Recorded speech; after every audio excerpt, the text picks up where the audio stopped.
War rituals, where the dark history of human violence meets the only music loud enough to score it. The word assassin was born from a man who drugged young men into believing they'd visited paradise, then sent them to die on command. He ran that program for 150 years. That's one entry on a list of 6. 6 war rituals from dark history so psychologically extreme, heavy metal has spent 5 decades trying to document them, and still hasn't gotten close. And yes, that includes Norwegian black metal. Those guys were amateurs.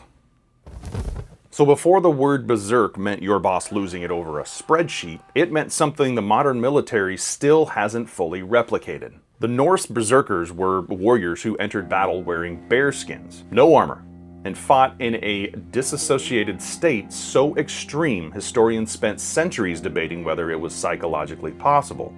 It was. Modern psychology calls it a combat trance, a state where the brain shuts off pain perception, fear response, and self-preservation simultaneously.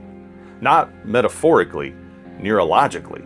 The trigger wasn't mindset alone, it was chemical. Accounts from the 9th and 10th centuries describe berserkers consuming Amanita muscaria, the red and white hallucinogenic mushroom, before engagement. It suppresses the prefrontal cortex and floods the system with aggression. They weren't brave. Their brains had been chemically modified to eliminate the option of retreat. And if you're thinking that sounds like something a metalhead would do at a show, the only difference is the crowd had axes, and the casualties weren't just hearing loss.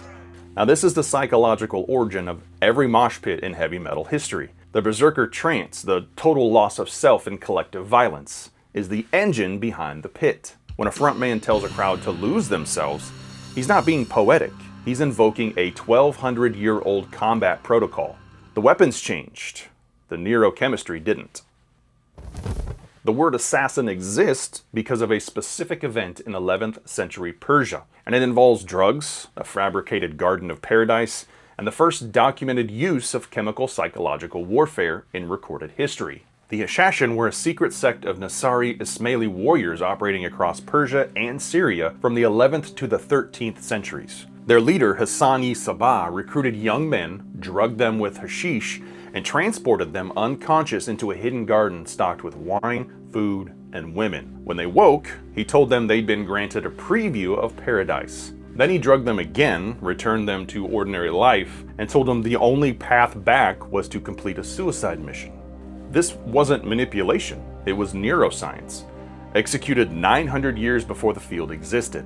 Hassan weaponized the brain's reward system, dopamine, desire, and memory consolidation, to create soldiers who believed death was a doorway to pleasure. Modern research calls this conditioned place preference, the same mechanism that makes addiction neurologically resistant to treatment. He didn't break their will, he rewired their reward circuitry. Every metal song about death as a gateway, every album cover depicting paradise through destruction, is a 900-year-old psychological weapon rendered in art. When Behemoth writes about rebellion as a spiritual liberation, they're pulling the same wire the Hashashin pulled. The idea that death is not the end, but the entrance. The Hashashin just used real drugs instead of distortion pedals.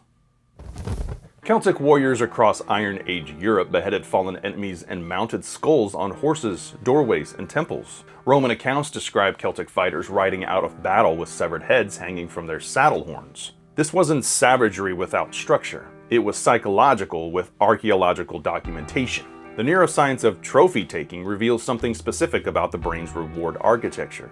When a warrior takes a physical trophy from a defeated enemy, the brain releases a surge of dopamine and testosterone, the same neurological profile that underlies behavioral addiction. Trophy taking isn't just cultural behavior. It's a self-reinforcing neurochemical loop. The brain doesn't just remember the kill, it starts anticipating the next one. Which is essentially the same mechanism behind scrolling past 40 videos of people getting hurt. Your brain doesn't distinguish between a severed head and a fail compilation. It just wants the dopamine. This is the neurological root of every metal album cover featuring skulls, bones, and severed iconology.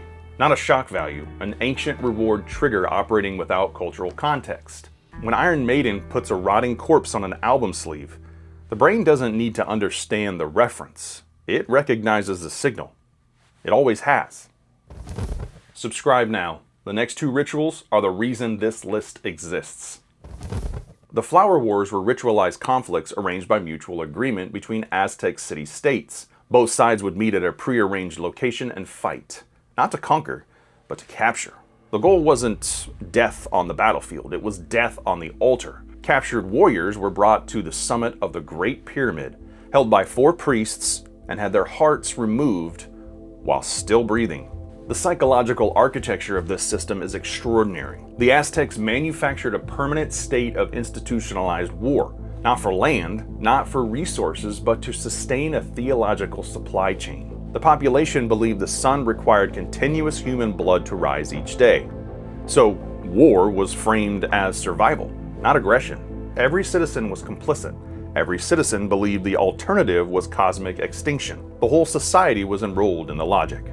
This is the dark psychology behind every metal band that builds an aesthetic around ritual sacrifice and blood worship, not as horror, but as infrastructure.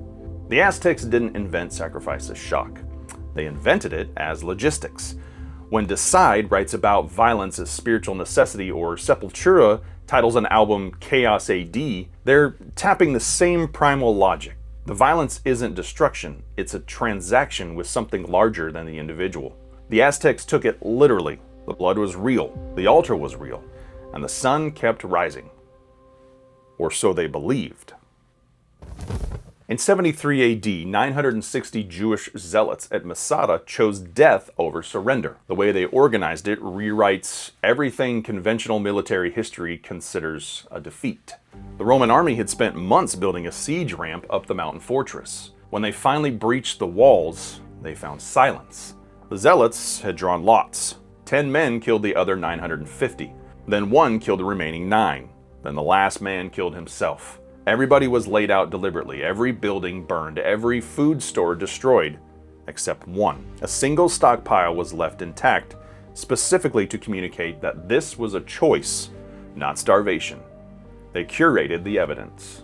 The psychology of collective death as a military strategy is unique in the historical record. The zealots understood that Rome wanted the spectacle of capture. Prisoners paraded through the capital as proof of dominance. By removing that possibility, they converted a military loss into a psychological weapon. They denied Rome its victory while absorbing the defeat themselves. They weaponized their own deaths. Now this is the most metal act in documented human history. You can't kill us.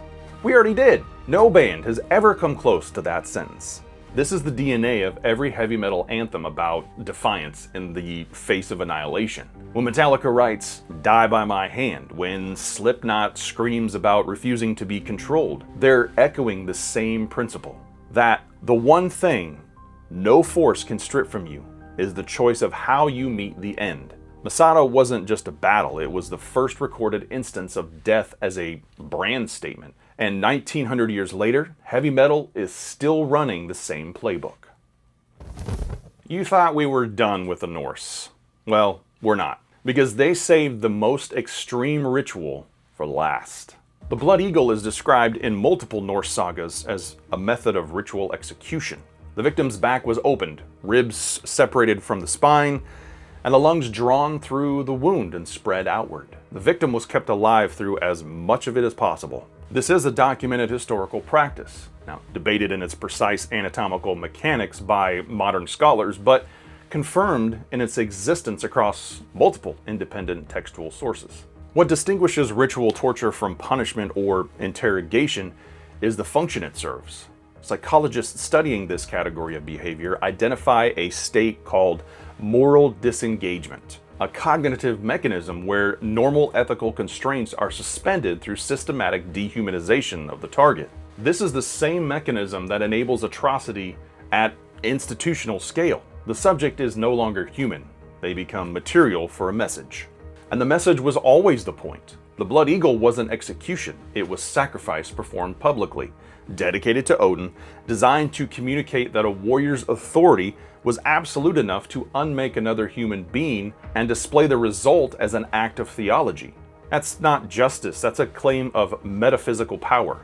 Now this is where every death metal visual tradition originates, not as invention, but as inheritance. The Blood Eagle is the literal blueprint for an aesthetic that has sold millions of records and banned album covers. When extreme metal uses the human body as a canvas of suffering, they're not creating something new. They're citing something 1,000 years old. The Vikings built that visual language before the printing press existed. And the audience that responds to it, your brain recognizes it because it was built to. It's an old signal. And it's still working. Subscribe for more creepy science, dark history, and bizarre facts. Learn hard, live loud. I'll see you in the next one.